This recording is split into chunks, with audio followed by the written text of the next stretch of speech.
Namaku Sundari. Aku tinggal di daerah Batu Jajar. Sebenarnya pengalaman ini aku alami 3 tahun lalu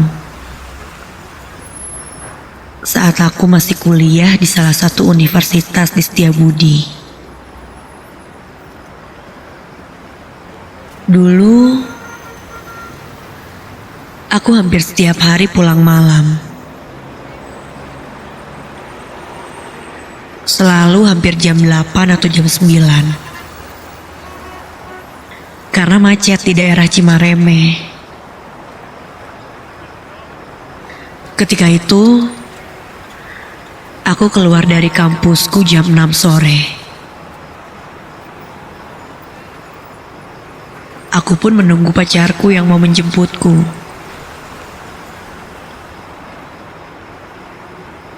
Lalu aku chat pacarku itu via WhatsApp.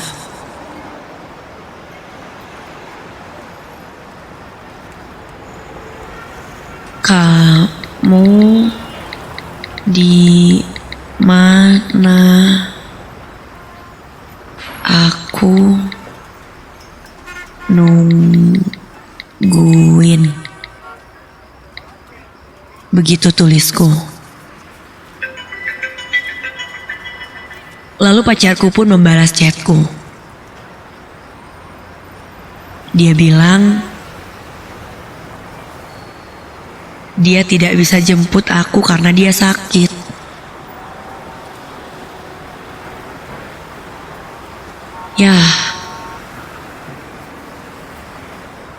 Ya sudahlah. Begini nasibku harus menunggu angkot. Setelah beberapa menit, akhirnya ada angkot yang satu-satunya mengarah ke Cimahi. Aku pun naik dan turun di Cimahi. Lalu aku turun dan ganti angkot yang arahnya ke Batu Jajar. Ketika di daerah Cimareme, macet panjang.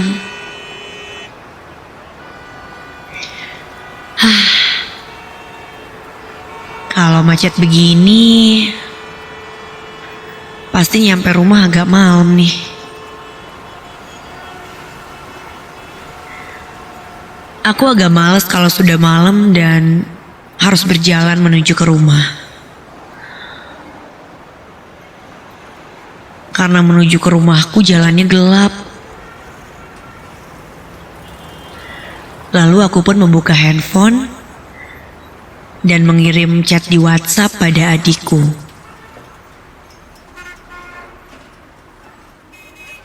Dek, nanti jemput teteh di depan ya.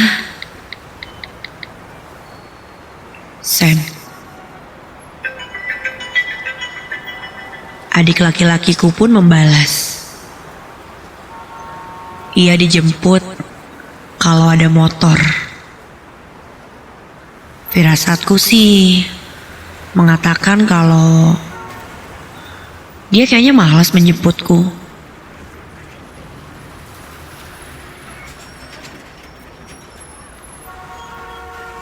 Di dalam angkot itu, aku duduk di paling pojok. Menunggu kemacetan, aku melihat ke sisi jalan yang juga ramai saat itu. Sampai di pinggir jalan itu, aku melihat ada seorang laki-laki yang berdiri dan melihat diriku.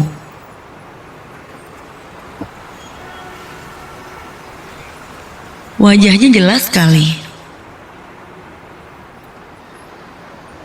Laki-laki muda memakai kaos putih. Rambutnya pendek dan modelnya agak belah tengah.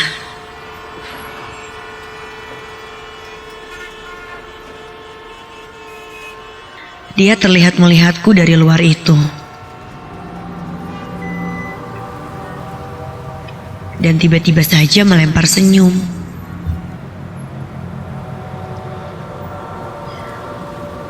Aku cukup kaget dengan kejadian itu.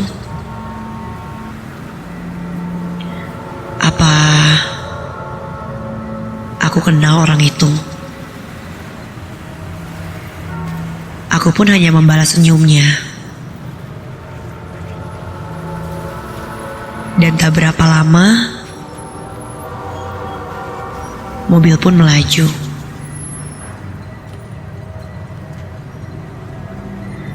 Hanya beberapa meter saja, mobil berhenti lagi karena macet.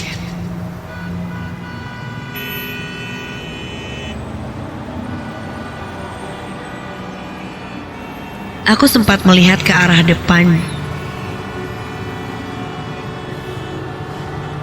Jarak rumah masih agak jauh. Dan begitu kulihat lagi ke arah sisi jalan,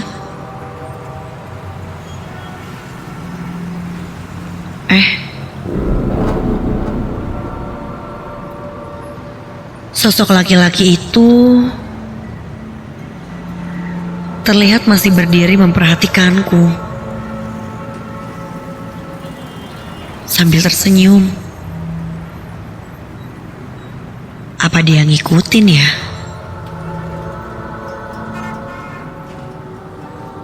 Aku mulai agak risih. Ku buang mukaku dan kebetulan mobil melaju lagi. Kali ini jalan lumayan lancar. Dan aku semakin menjauh dari laki-laki tadi.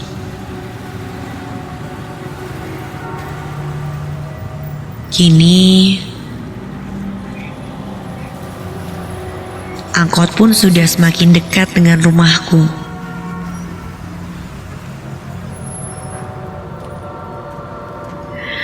Sampai ada satu penumpang yang turun, angkot pun meminggir.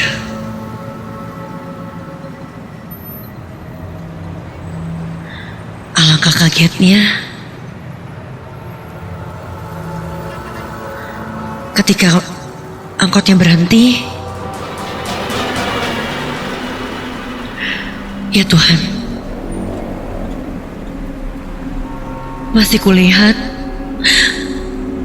sosok laki-laki berkaos putih itu. Masih berdiri di jarak yang sama seperti sebelumnya dan melihat tajam ke arahku sambil tersenyum.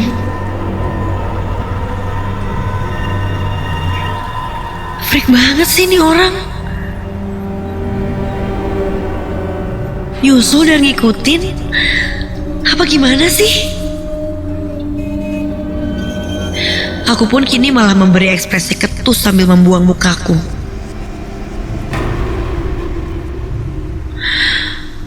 Untungnya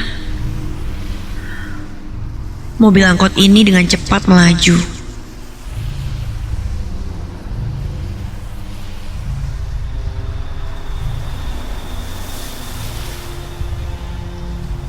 Kiri, kiri. Kiri, Pak.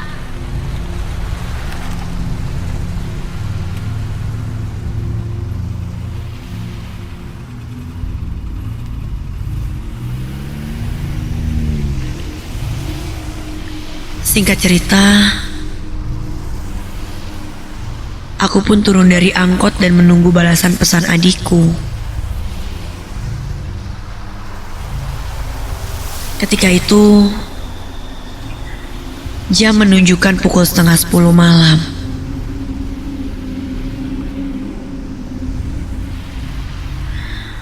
Kondisi jalan yang kulihat di sana basah dan banyak genangan.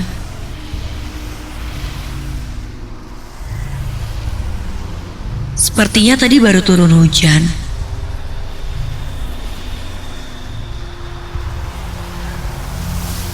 Ku coba kirim pesan pada adikku.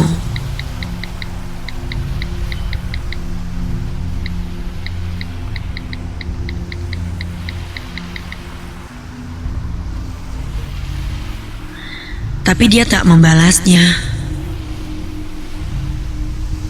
Duh, si Ade mana ya? Jadi jemput gak sih? Ketusku sendiri. Biasanya kami janjian di dekat sawah. Karena menunggu kabar adikku cukup lama, aku pun akhirnya memutuskan untuk jalan dulu saja menuju ke area sawah. Mungkin dia sudah di sana.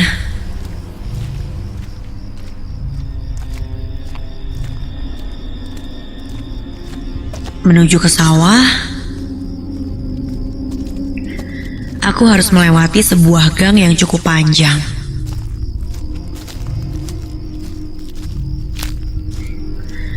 Lalu aku pun masuk gang menuju ke pesawahan itu. Di gang itu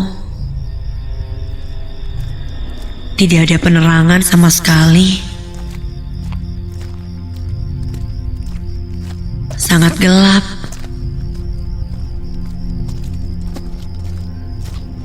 Ku keluarkan handphoneku dari sakuku dan menyalakan flashlight di handphoneku untuk penerangan.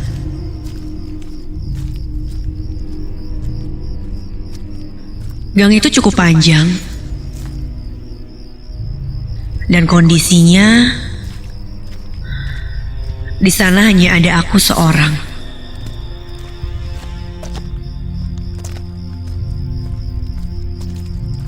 Entah kenapa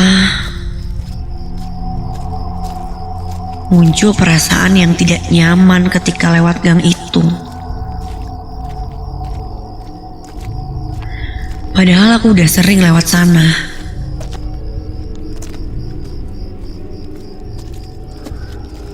Tapi berbeda dengan hari itu. Sesekali kulihat ke belakang.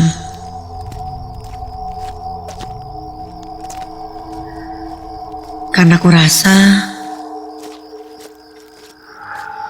seperti ada yang memperhatikanku.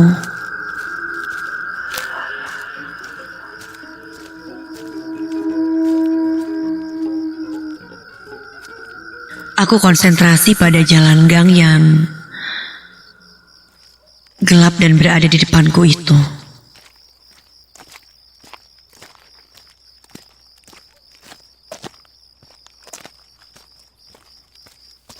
Astaga.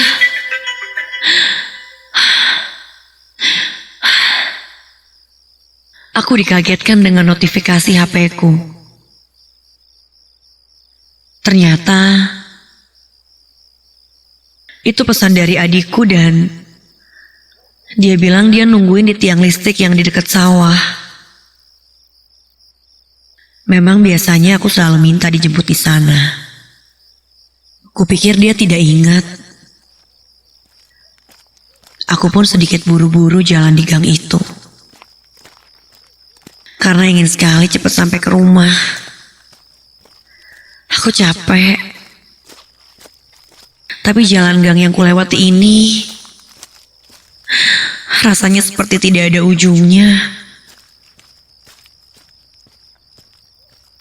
Aku pun berhenti dan menyorot ke arah ujung gang. Yang sebenarnya tidak begitu jauh.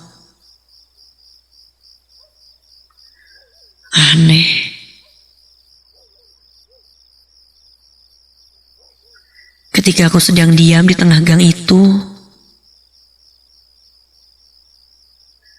tiba-tiba terdengar ada langkah kaki perlahan seakan mendekatiku dari arah belakangku.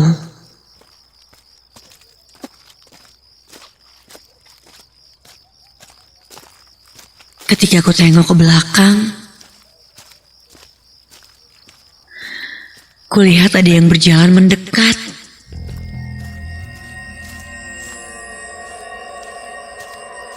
Karena gelap aku tidak bisa pastikan itu siapa.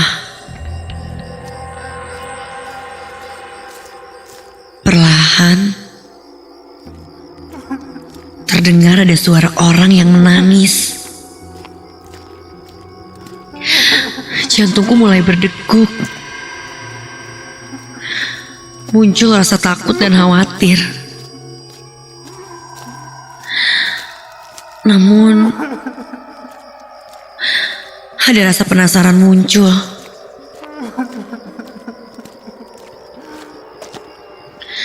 Aku pun menyorot orang yang di belakangku itu dengan flashlight di handphoneku. Dan ketika aku sorot dengan lampu,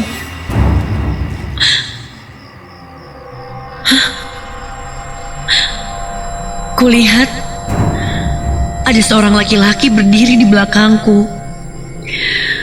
Dan karena aku sorot flashlight, dia menutup wajahnya dengan kedua tangannya itu.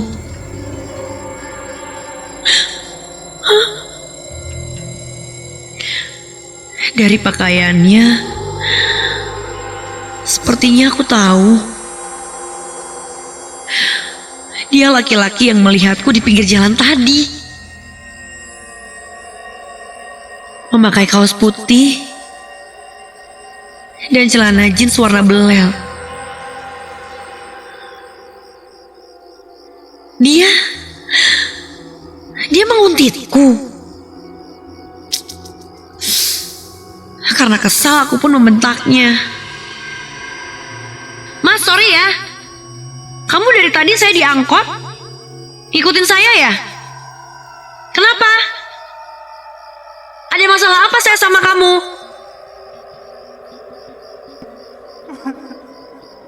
Laki-laki itu hanya terdiam dan menangis. Kedua telapak tangannya masih menutupi wajahnya. Heh, rumah saya dekat sini nih. Jangan macem-macem ya. Saya bisa panggil keamanan.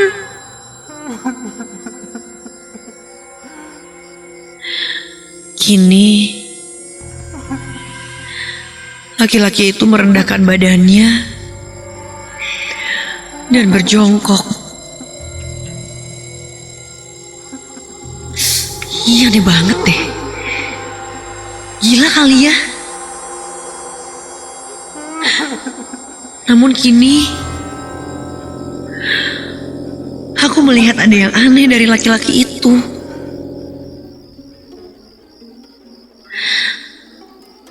Kaos putihnya nampak berwarna lebih gelap, seperti memerah. Ya, perlahan kaos putihnya itu menjadi merah agak gelap. Dan tiba-tiba sosok laki-laki itu membuka kedua tangannya dan memperlihatkan wajahnya.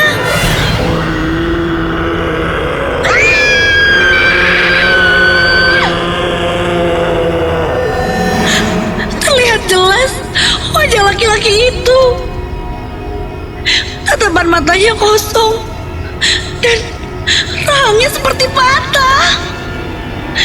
Dia menganga dan wajahnya penuh dengan darah kering.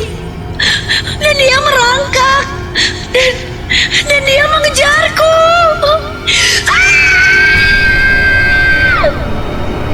Kontan, Aku lari sambil berteriak ketakutan. Ketika sudah memasuki daerah pesawahan,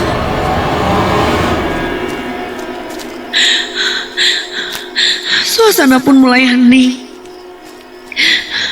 Aku terus berlari. Jantungku berdegup kencang. Dan ketika aku lihat lagi ke belakang,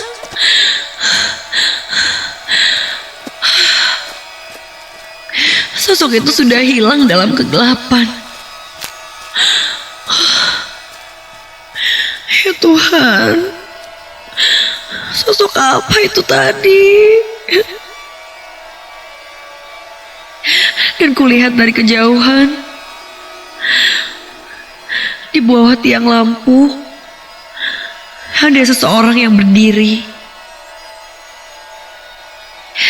Ya, itu adik laki-lakiku yang dari tadi menungguku. Terlihat dia tidak membawa motor. Lalu aku pun mengajak buru-buru adikku untuk pulang karena aku takut.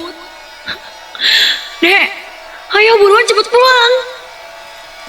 Adikku nampak kebingungan.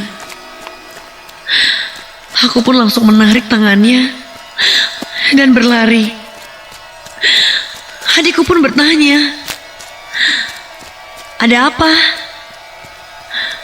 Lalu aku berkata, Dek, Tete lihat setan di gang. Ada laki-laki gitu wajahnya rusak berdarah-darah, kataku sambil terus berlari dan juga membelakangi adikku.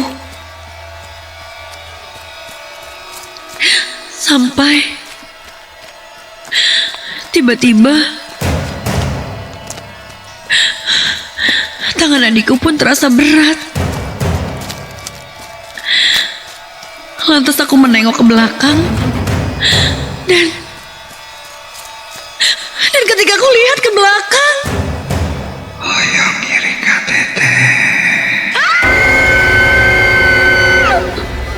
sontak aku kaget dan lari. Ternyata yang kutarik tangannya itu bukan adikku. Itu sosok laki-laki yang ada di gang tadi. Aku pun lari sambil berteriak minta tolong. Lalu aku pun terjatuh dan penglihatanku mulai gelap. Aku pun tak sadarkan diri.